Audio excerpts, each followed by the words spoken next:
자기 전에 듣기 좋은 인터넷 공포썰 반갑습니다. 오늘은 나폴리탄 괴담 3가지 들려드릴 거고요. 지난번의 나폴리탄 괴담처럼 굉장히 자극적인 내용은 아니지만 특히 오늘 이야기는 3가지 이야기가 전부 다 우리의 생활들과 굉장히 밀접해 있는 이야기라서 많이 무서운 얘기는 아니지만 조금 찝찝할 수도 있다는 점 그거 말씀드리면서 아무래도 조금 주의를 하고 듣는 게 낫겠죠. 아무튼 간에 시작해 보도록 하겠습니다. 자, 첫 번째 이야기의 제목은 다사이전자 DS100A입니다. 지금도 그렇지만 우리가 흔히들 전기장판 쓰잖아요. 그 전기장판에 관한 이야기입니다. 네, 시작해 보도록 하겠습니다. 여러분, 다사이전자 전기장판 사용하지 마세요.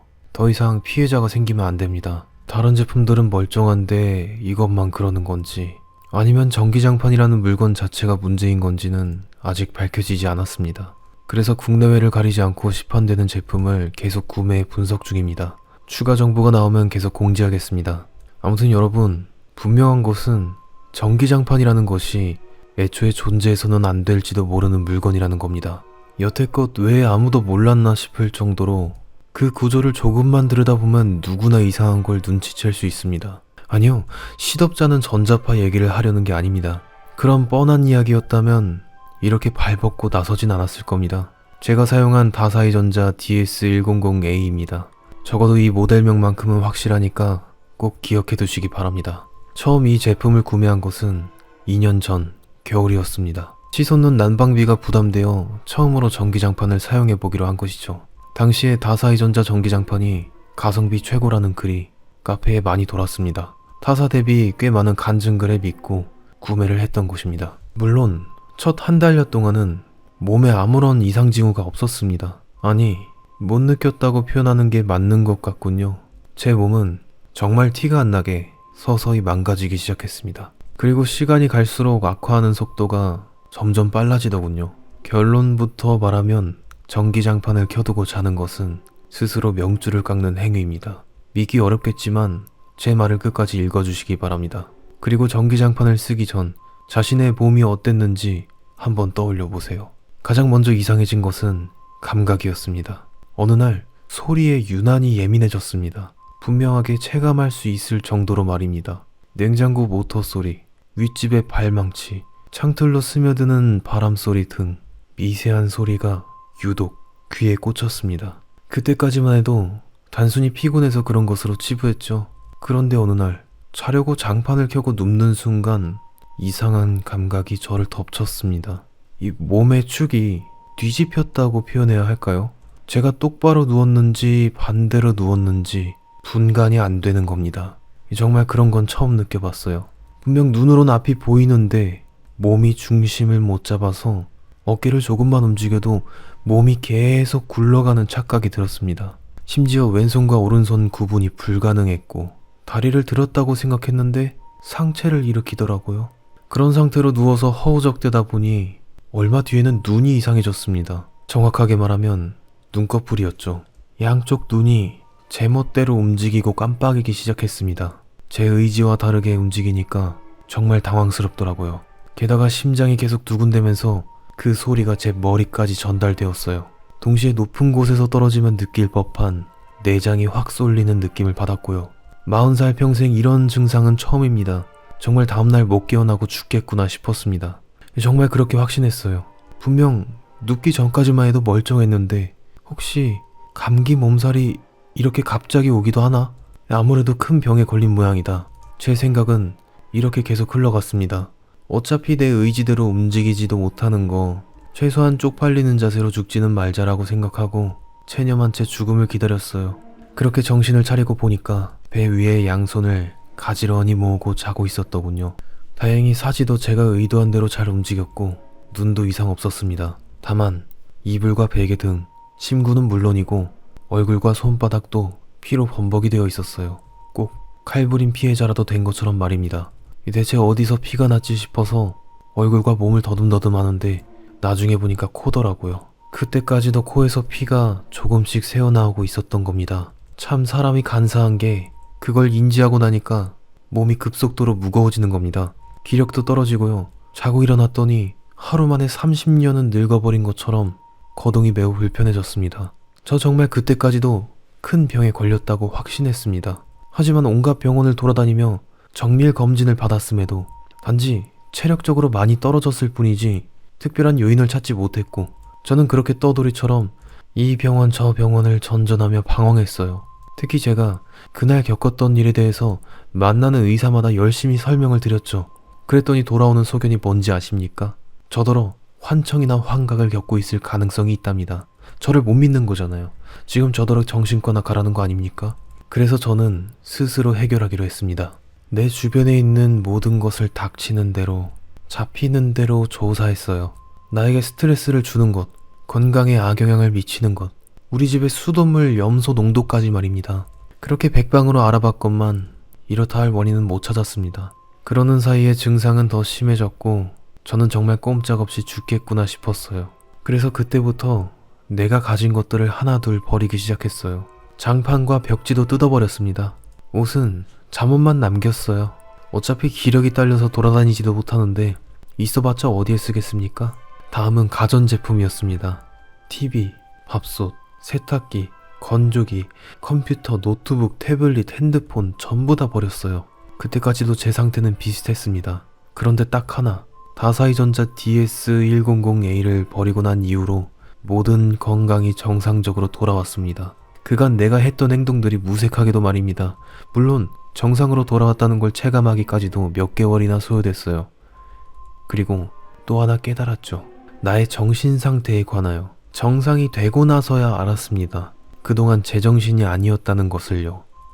정확히 말하자면 저는 공격적으로 변해 있었던 거죠. 몸이 안 좋으니 당연히 예민하고 날이 설 수 있는 거 아니냐고 물어볼 수도 있습니다만 이것은 제 감정 상태와 아무런 상관이 없는 문제였습니다. 항상 자고 있을 때 그랬으니까요. 새벽에 잘 자다가도 갑자기 분노가 치밀면서 입에 거품을 물고 경련을 일으키거나 스스로 목을 조르기도 했습니다. 아침에 일어나선 아무 이유 없이 물건을 밖으로 집어던지고 가끔 흉기로 물건을 때려 부수거나 불태우기까지 했죠. 무엇보다도 길에서 사람이 지나가면 신경이 엄청나게 곤두섰습니다. 상대방을 경계하며 그들이 완전히 사라질 때까지 눈을 떼지 못할 정도였으니까요. 어쩌다 한 번씩 눈이 마주치면 정말 걷잡을 수 없는 살인 충동을 느꼈습니다. 정말 힘들었어요. 깊은 불안에 빠지고 극도의 스트레스를 받아 벼랑으로 몰리면 그렇게 된다는 걸 그때 처절하게 체감한 겁니다. 그런데 다사이전자 전기장판을 치운 이후로 제가 멀쩡해진 겁니다. 혹시 저와 같은 경험을 하신 분 없습니까? 전기장판을 사용한 이후로 내가 달라졌다는 걸 체감하신 분을 찾고 있어요. 그리고 제가 앞서 장판을 분석을 맡겼다 하지 않았습니까? 유해성 검증 1차 결과만 요약해서 알려드리자면, 일단 인간의 몸은 수면 중에 부교감 신경이 활성화되어야 합니다. 심박수가 내려가고 혈압이 내려가고 근육이 이완된 상태죠. 이때 몸이 회복을 하는 것이고요. 그런데 전기장판처럼 지속적인 열 자극을 몸에 계속 가하면 신체가 그 열을 체온으로 잘못 인식하게 됩니다. 그때 뇌는 즉각적으로 교감신경을 깨우게 되는 거죠. 노폐물 분비, 혈관의 확장, 심박수 증가 및 유지 명령이 쉴 새 없이 떨어집니다. 제가 코피를 흘린 것도 이것 때문일 것입니다. 분명 몸은 자고 있는데 이 내부에서는 밤새 비상 상태였던 거죠. 침대에서 평형 감각을 잃은 것도 같은 이유입니다. 게다가 아침에 일어났을 때 느꼈던 피로감 내지 과로 역시 저처럼 큰일이 나기 전까진 절대로 모를 겁니다. 어차피 눈은 감겼고 의식도 없으니까요. 허나 중요한 점은 말이죠.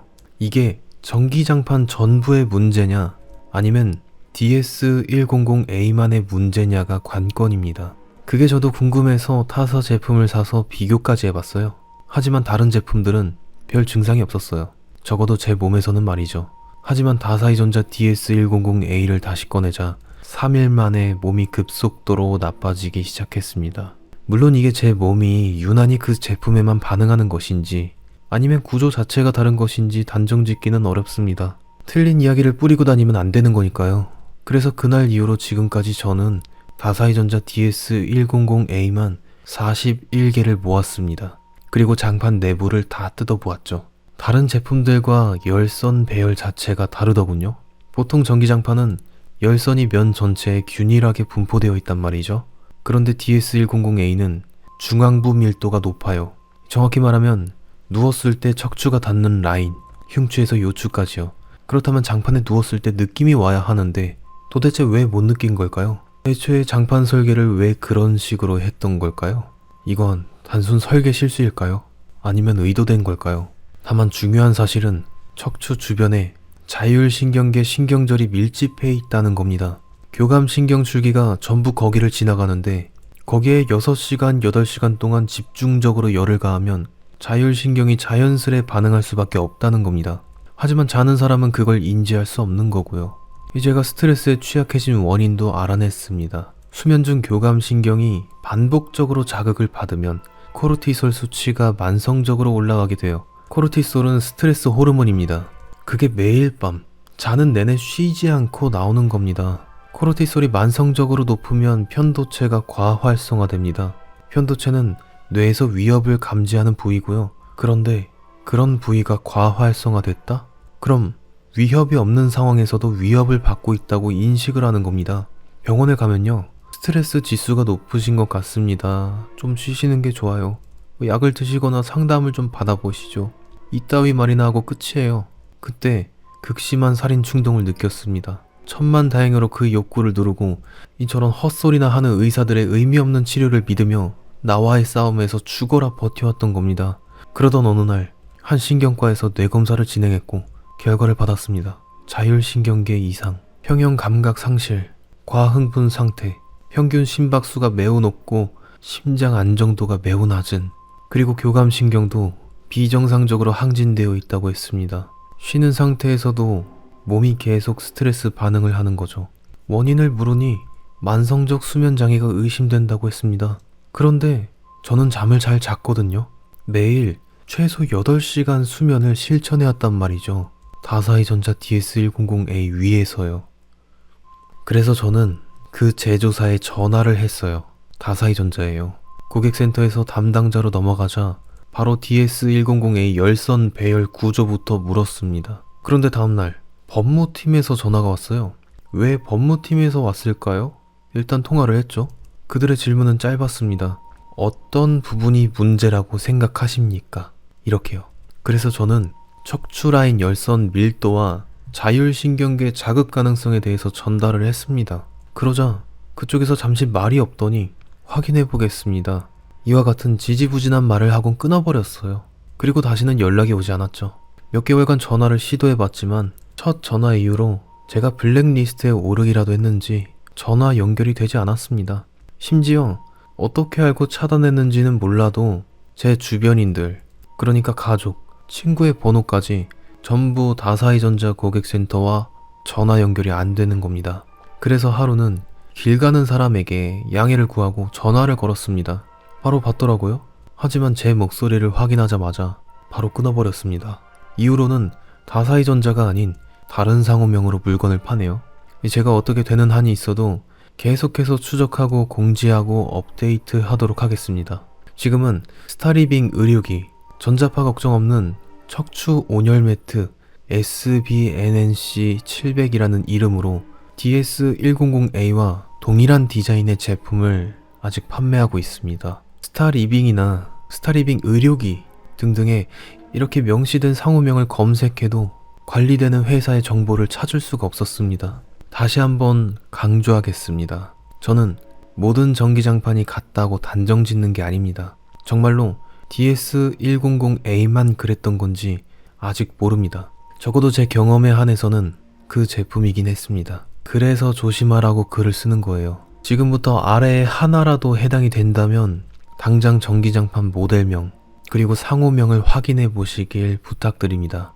충분한 숙면을 취하는데도 항상 피곤하신 분, 아침에 일어나니 코피가 멎지 않아 당황했던 경험이 있으신 분, 침대에 누운 상태로 사지 감각을 잃은 경험을 하신 분, 눈꺼풀이 제멋대로 움직인 경험을 하신 분, 이유 없는 공격성 및 살인 충동을 억제하기 힘들었던 분, 스트레스 저항력이 급격히 저하되고 원인 모를 자율신경계 이상으로 힘드신 분 확인해 보시길 바랍니다.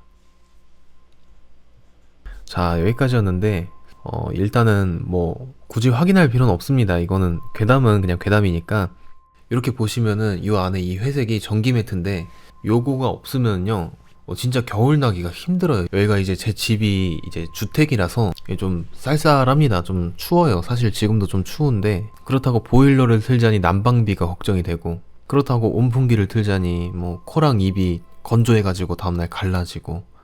참 전기 매트 진짜 누가 개발했는지 참 잘 개발한 것 같아요. 다만 요 얘기를 들었을 때는 살짝 무섭긴 합니다. 아무튼 간에 저는 이상 없으니까 의심하시거나 뭐 어떤 제품을 막 조사해보거나 그러시는 분은 없길 바랍니다. 다음 이야기로 넘어가겠습니다. 자, 두 번째 나폴리탄 괴담의 제목은 나는 예의를 중시하는 사람이다 입니다. 요번 글은 여러분들이 좀 충격적일 수도 있어요. 되게 찝찝할 수도 있고요. 그래서 좀 미리 주의를 드리고 읽어보도록 하겠습니다. 정확히 말하자면 받은 것은 반드시 그만큼 혹은 그 이상으로 돌려주어야 직성이 풀리는 성격이다. 사람들은 그런 나를 보고 참 바른 사람이라고 칭찬하지만 이건 나에게 있어 도덕의 문제가 아니라 일종의 관계 결벽증에 가깝다. 내 인생의 장부에 부채가 기록되는 것을 견디지 못한다. 내가 이 아파트로 이사 왔을 때 옆집에 살던 노인은 갓 구운 떡을 가져다 주었다. 그날 저녁 바로 최고급 과일 바구니를 사서 그의 집 문을 두드렸다. 노인은 젊은 사람이 참 깍듯하네 라며 허허 웃었지만 그제야 마음속에 가느다란 빗줄기가 지워지는 것을 느끼며 안도했다. 이를 달갑게 여기지 못하는 사람들은 말한다. 그냥 고맙다고 하고 넘어가면 되잖아. 아니, 틀렸다. 호의는 칼날 없는 빚이다. 상대가 나에게 무언가를 베푸는 순간 공기 중에는 보이지 않는 저울이 생긴다. 저울의 한쪽 접시가 바닥으로 묵직하게 내려앉는 찰나 내 자존감은 반대편 공중으로 속절없이 떠오른다. 그 불균형이 나를 미치게 만든다. 상대가 호의를 던지는 순간 나는 즉시 그에게 종속된다. 채무자가 채권자 앞에서 고개를 숙이듯 내 의지는 상대의 친절에 저당 잡힌다. 그 예속 상태에서 벗어나는 유일한 방법은 오직 하나뿐이다. 내가 받은 호의의 무게보다 더 크고 더 무겁고 더 압도적인 무언가를 상대의 접시에 던져 넣는 것. 그제야 저울은 비명을 지르며 반대로 기울 것이다. 상황은 역전되었고 이제 부채를 짊어진 쪽은 내가 아니라 저 사람이다. 상대가 느낄 보답의 무게감을 상상하며 집으로 돌아와 장부의 한 줄을 긋는다. 그것이 내가 세상을 살아가는 방식이자 나를 지키는 유일한 예의다. 그리고 최근 나에게 아주 곤란한 채무가 발생했다. 사건은 몇 주 전 퇴근길 지하철역 계단에서 일어났다. 갑작스러운 빈혈로 정신이 아득해지며 뒤로 넘어지려던 찰나 누군가 내 허리를 강하게 낚아챘다. 덕분에 머리가 깨지는 사고를 면했다. 나를 구해준 사람은 같은 아파트에 사는 대학생 청년 지호씨였다. 아, 괜찮으세요? 큰일 날 뻔하셨어요. 지호씨는 환하게 웃으며 일으켜 세워주었다. 나는 고맙다는 말을 내뱉으면서도 속으로는 치밀어 오르는 불쾌감을 참을 수 없었다. 생명의 은인, 이보다 더 무겁고 갚기 힘든 부채가 어디 있겠는가? 그 자리에서 지갑을 열어 현금을 건네려 했지만 청년은 손살에 치며 도망가듯 가버렸다. 덕분에 내 일상은 망가졌다. 잠을 자려고 누워도 지호씨의 얼굴이 천장에 떠올랐다. 저 사람에게 목숨값을 빚졌다. 이 부채감을 털어내지 않으면 평생 그 청년의 발치 아래를 기어다니는 기분이 들 것 같았다. 그날 이후 그의 집에 매일같이 선물을 들고 갔다. 한우 세트, 명품 운동화 등등. 하지만 그 망할 청년은 번번이 물건을 돌려보내며 심지어 어제는 문 앞에 포스트잇을 붙여두었다. 아, 정말 괜찮아요. 당연한 일 한 건데요 뭐. 부담 갖지 마세요. 부담 갖지 말라고? 지금 무슨 소리를 한 건지 본인은 자각을 못한 건가? 그는 지금 이 상황을 즐기고 있는 것을 넘어 조롱하고 있는 것이 분명했다. 보답을 거부함으로써 나를 영원히 채무자의 위치에 묶어두려는 고도의 심리전이다. 때문에 그의 친절한 미소는 나를 짓누르는 거대한 바위와도 같았다. 더 확실한 보답이 필요했다. 그가 거절할 수 없는 아니 거절이라는 선택지조차 존재하지 않는 압도적인 되갚음을 말이다. 며칠간 지호씨의 일과를 관찰했다. 그리고 마침내 기회가 왔다. 그가 늦은 밤 편의점에 가기 위해 아파트 단지를 가로질러 걸어가고 있을 때였다. 봉고차 한 대가 지호씨를 향해 전속력으로 돌진했다. 둔탁한 소리와 함께 그의 몸이 허공으로 솟구쳤다. 아스팔트 위로 떨어진 신체가 기괴하게 꺾이며 몇 차례 굴렀다. 나는 숨을 죽인 채 어둠 속에서 그 광경을 지켜보았다. 고요한 단지 내에 지호씨의 거친 신음과 휘비린내가 번지기 시작했다. 천천히 그에게 다가갔다. 바닥에 고인 붉은 액체가 가로등 불빛을 받아 번들거렸다. 몸을 숙여 그의 상태를 살폈다. 다행히, 정말 다행히도 아직 숨을 쉬고 있었다. 그 순간 입가에 경련 같은 미소가 번졌다. 단순히 그가 살아있어서 안도하는 웃음이 아니었다. 지난 며칠간 그의 일거수일투족을 기록하고 이 순간만을 기다려온 자만이 지을 수 있는 만족의 미소였다. 떨리는 손을 진정시키며 휴대폰을 꺼내들었다. 고맙습니다. 사례는 곧 전달드리도록 하죠. 짧은 통화였다. 그 몇 마디만으로도 계획의 절반이 완결되었다는 확신이 들었다. 고통에 일그러진 그의 얼굴에서 시선을 떼지 않은 채 천천히 다음 번호를 눌렀다. 네, 사고 신고하려고요. 아파트 단지 아닌데 사람이 차에 치였습니다. 수화기 넘어 상담원의 다급한 목소리와는 대조적으로 내 목소리는 그 어느 때보다 차분하고 감미로웠다. 모든 것은 예고된 순서대로 완벽히 흘러가고 있었다. 지호씨는 수술실로 들어갔고 대기실에서 그의 부모님을 만났다. 나는 그들에게 눈물을 흘리며 말했다. 제가 그 현장을 목격했다고. 범인은 놓쳤지만 제 목숨을 구해준 은인이니 끝까지 책임지고 이 친구를 돌보겠다고. 그의 부모님은 내 손을 잡고 오열하면서 고맙다고 몇 번이나 머리를 숙였다. 그들의 절박한 감사 인사가 내 장부에서 부채를 지워나가는 영수증처럼 느껴져 묘한 쾌감을 느꼈다. 안타깝게도 지호씨는 영원히 움직이지 못하는 식물인간이 되었다. 뇌 손상이 심해 자가호흡조차 기계에 의지해야 한다는 판정이 내려졌다. 기뻤다. 이제 그는 나 없이는 숨조차 쉴 수 없는 완벽하게 귀속된 존재가 된 것이다. 그가 내게 주었던 찰나의 호의를 평생에 걸친 헌신으로 갚아줄 기회가 온 셈이다. 이 얼마나 공정하고 아름다운 거리인가? 기저귀를 갈아주고 욕창이 생기지 않게 몸을 씻겨주고 관을 통해 유동식을 먹여줄 때마다 그의 마음속 장부에는 내가 겪었던 것보다 수천 배는 더 무거운 호의의 빛이 차곡차곡 쌓여갈 것이다. 매일 아침 나는 그의 앙상하게 마른 팔다리를 정성껏 주무른다. 그럴 때마다 묘한 전율이 일었다. 내가 이 팔을 주무르지 않으면 근육은 비틀릴 것이고 내가 이 관에 음식물을 흘려보내지 않으면 이 몸은 굶어 죽을 것이다. 은인의 생명줄을 쥐고 있다는 감각, 이것이야말로 베풀 수 있는 가장 거대한 보답이었다. 어제는 그의 생일이었다. 까먹을세라 정성껏 끓인 미역국을 그의 입에 넣어주었다. 삼키지 못하고 입가로 흐르는 국물을 수건으로 닦아주며 귀에 대고 아주 낮게 속삭였다. 지호씨, 그거 알아요?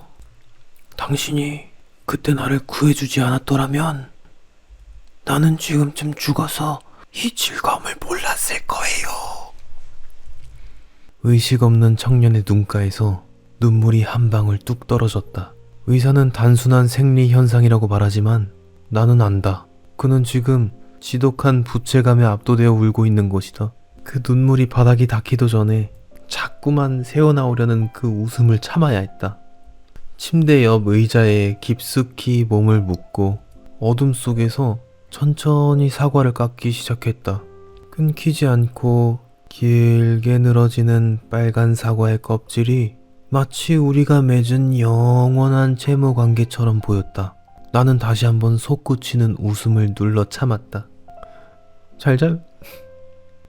나의 은희님. 사과 조각을 입에 넣고 아삭 소리가 나게 씹었다. 나의 은희님.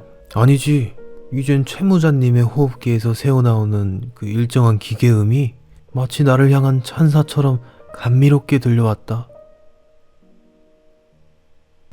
자, 여기까지였는데 정신적 충격이 좀 있으셨을 수도 있을 것 같아요. 그래서 제가 저희 집 고양이 호재라도 좀 보여주려고 내려가 봤는데 지금 몸을 이렇게 동그랗게 말고 새근새근 자고 있어요. 근데 또 알잖아요, 우리 고양이 키우는 집사님들 혹여나 이제 잠에서 깰까봐 쉽게 못 건들잖아요. 대신에 사진이라도 좀 몇 장 띄워드릴게요. 특히나 요번 글은 진짜 정말 무서웠어요. 이 나폴리탄 괴담에서 극한의 공포감을 넣고 싶으면은 되게 판타지 같은 요소를 집어넣거나 아니면 좀 억지스러운 요소가 들어갈 수도 있어요. 근데 요번 글은 너무나도 현실 세계여가지고 공포감이 2배, 3배, 4배가 된 것 같아.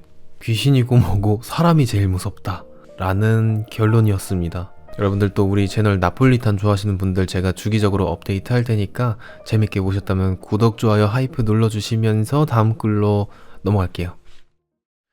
자, 세 번째 나폴리탄 괴담의 제목은 어떤 숙박업소에 묵을 건가요? 라는 제목의 글입니다. 여러분들 요거 숙박업소도 사실 우리의 어떤 생활과 굉장히 밀접해 있는 거라서 요번 것도 조금 찝찝할 수도 있어요. 그래도 저희 채널 오래 봐주셨던 분들은 어느 정도 내성이 좀 쌓였다고 생각을 하기 때문에 요것도 거침없이 한번 읽어보도록 하겠습니다. 동해안 해변가를 따라 늘어선 리조트, 서울 도심지 곳곳에 위치한 비즈니스 호텔, 국도나 고속도로 한켠 외진 곳에 자리한 모텔, 버스터미널 기차역 근처의 가성비 여인숙, 숙박업체는 다양한 형태를 가지지만 모든 업체는 비슷한 청소 매뉴얼을 따릅니다. 투숙객이 있는 방에는 들어가지 말 것, 투숙객의 물품은 절대로 만지지 말 것, 지워지지 않는 얼룩은 반드시 기록, 보고할 것, 투숙객이 두고 간 물건은 밀봉하여 보관할 것, 빈 객실에서 숨소리가 들린다면 매니저를 호출할 것. 자, 그럼 지금부터 숙박업소 이야기를 시작해 보겠습니다. 첫 번째 이야기, 퇴실하지 않는 투숙객. 이번 이야기는 바닷가 근처의 한 리조트에서 일어난 일입니다. 우리 리조트에서는 914호 손님이 퇴실하지 않았습니다. 해당 룸은 벌써 6개월 가까이 사용 중인 것으로 표시되고 있습니다. 914호에서는 연락도, 요청도, 민원도 들어오지 않습니다. 그럼에도 불구하고 우리는 매일 객실 청소를 보냅니다. 914호 청소를 담당한 청소부는 항상 다음과 같이 보고를 올립니다. 흐트러지지 않은 침구, 손댄 흔적이 없는 수건류, 바다를 훤히 드러내는 열린 커튼. 객실은 손을 탄 흔적이 전혀 없지만 냄새만으로 인기척을 느낄 수 있었다고 합니다. 예를 들자면 침구에 베어든 채취나 기중에 떠다니는 누군가의 숨결 같은 것이 있죠. 화장실 샤워부스는 안쪽에 김이 서려 있기도 합니다. 가끔 청소부가 습기를 닦아내면 그 위로 손자국이 나타난다는 보고가 있기도 합니다. 그 손자국은 한 사람의 것이라고 하기엔 너무 많고 서로 겹쳐서 나타난다고 하죠. 객실 내 미니바에는 언제나 한 가지의 물품을 제외하고 비워져 있습니다. 하지만 룸서비스 청구서는 3개월 전에 발행된 것이 마지막입니다. 청소기로 러그를 훑고 나면 언제나 수많은 손발톱이 수거됩니다. 오전 11시 정각에 맞추어 TV가 켜지고 리조트 환영 채널이 나타납니다. 화면 속에서 미소 짓는 직원은 언제나 이렇게 말합니다. 찾아주셔서 감사합니다. 퇴실은 늦게 하셔도 괜찮습니다. 두 번째 이야기, 시간이 빌린 방. 이번 이야기는 대전 외곽을 훑는 고속도로 근처 모텔에서 있었던 일입니다. 우리 모텔은 단기 체류에 특화된 모텔입니다. 투숙객들은 언제나 간소화된 입퇴실을 원합니다. 그렇기에 룸 청소 역시 빠르게 진행되어야 하죠. 일반 리조트나 호텔과 다르게 우리 모텔은 아주 간단한 청소 프로토콜을 따릅니다. 침구로 교체, 쓸고 닦기, 방향제 뿌리기.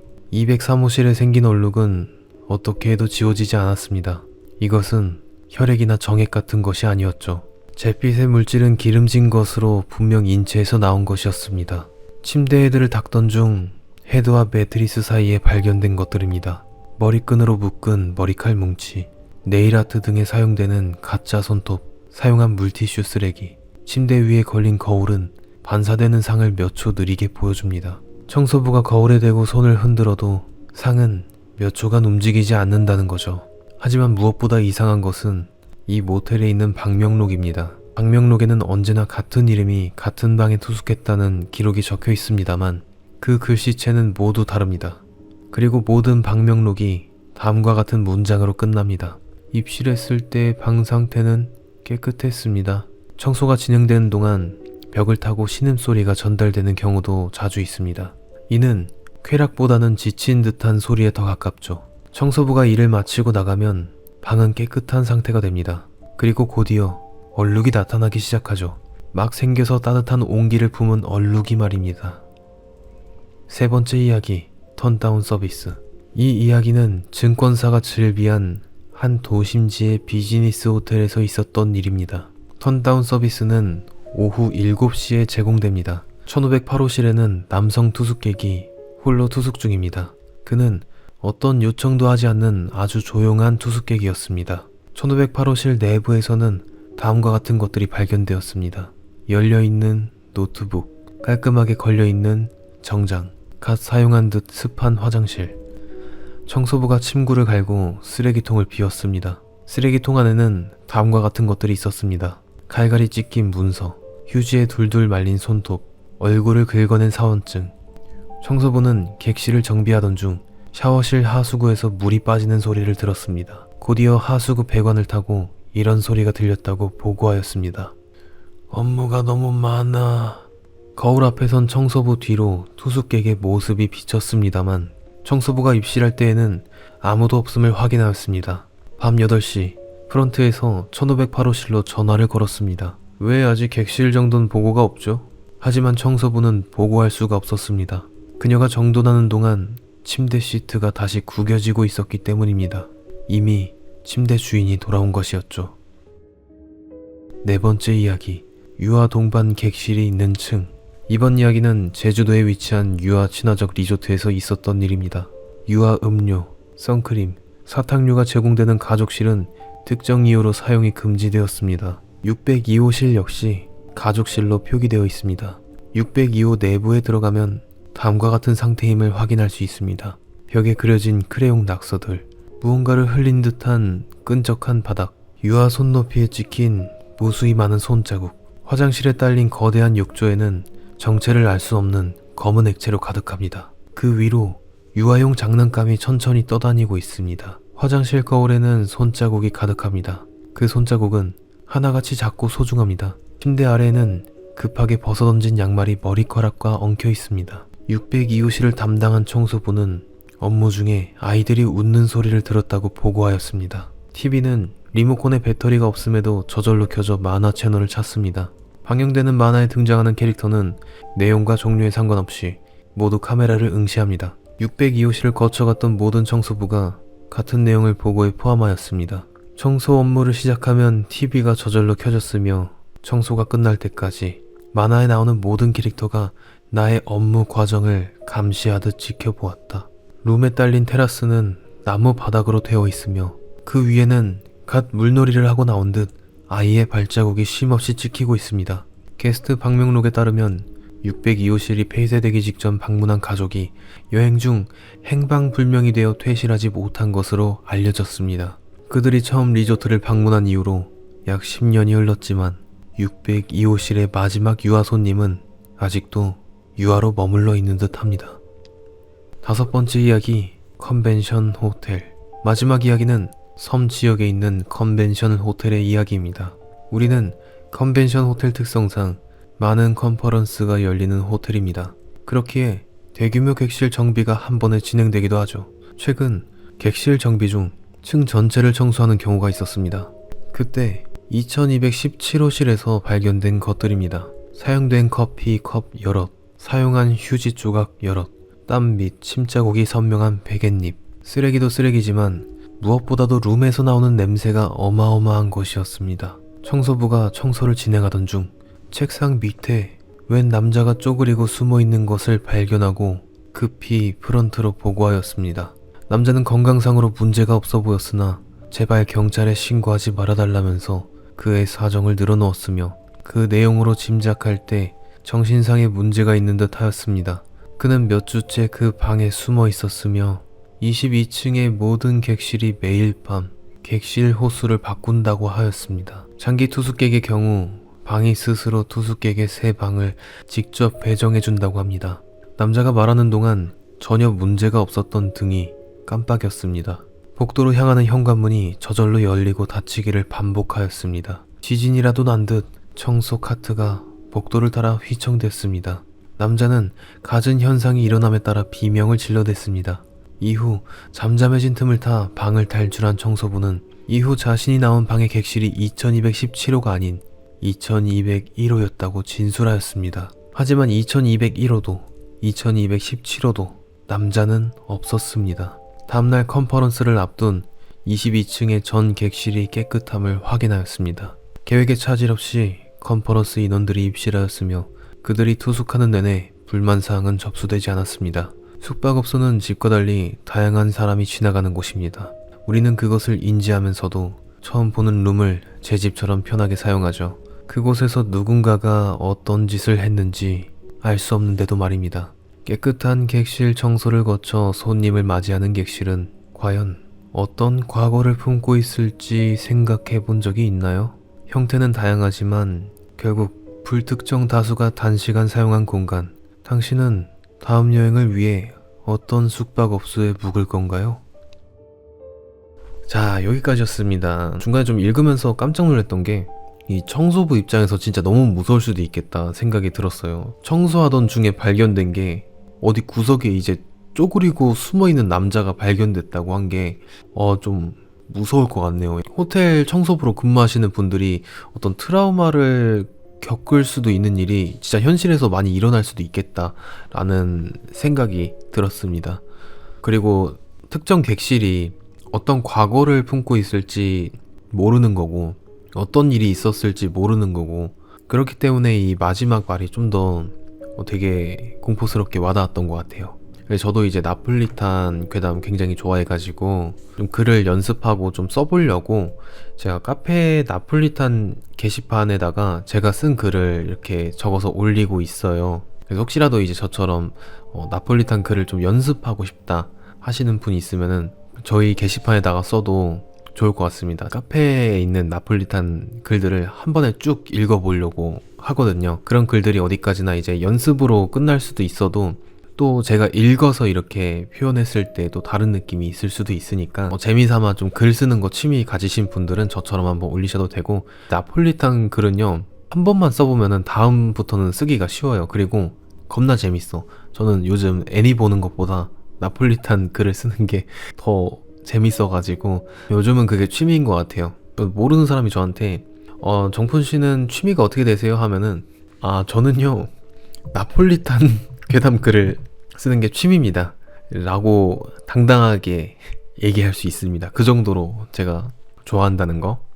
아무튼 여기까지 마무리하면서 오늘 지금 촬영을 좀 연달아서 했어요. 그래서 제가 눈이 지금 마탱이가 가 있는데 지금 현재 시각이 새벽 4시입니다. 지금 시청자 사연이 많이 밀렸어요. 아무래도 이제 시청자분들이 보내주신 사연은 좀 빨리빨리 해드려야겠어요. 지난번에 올린 시청자 사연도 작년에 수능 볼 때 그때 보내주셨던 분이 뭐 몇 달이 지나고 나서야 이게 업로드 되니까 이게 너무 느린 거 아닌가 스스로 그렇게 생각이 돼서요. 앞으로는 시청자 사연의 비중도 좀 늘리려고 합니다. 물론 언제든지 시청자 사연 보내주시는 거는 너무 좋아요. 너무 든든하고 솔직히 제가 너무 감사한 마음이 듭니다. 이 공포라디오가 소재를 항상 찾아야 되고 언제 소재가 고갈될지 몰라요 사실. 그래서 시청자 사연 보내주시는 분들 너무 감사하게 생각하고 있고, 그렇게 생각하는 만큼 저도 이제 시청자 사연을 좀 빨리빨리 올려보려고 합니다. 그래서 지금 제가 해야 될 게 너무 많아요.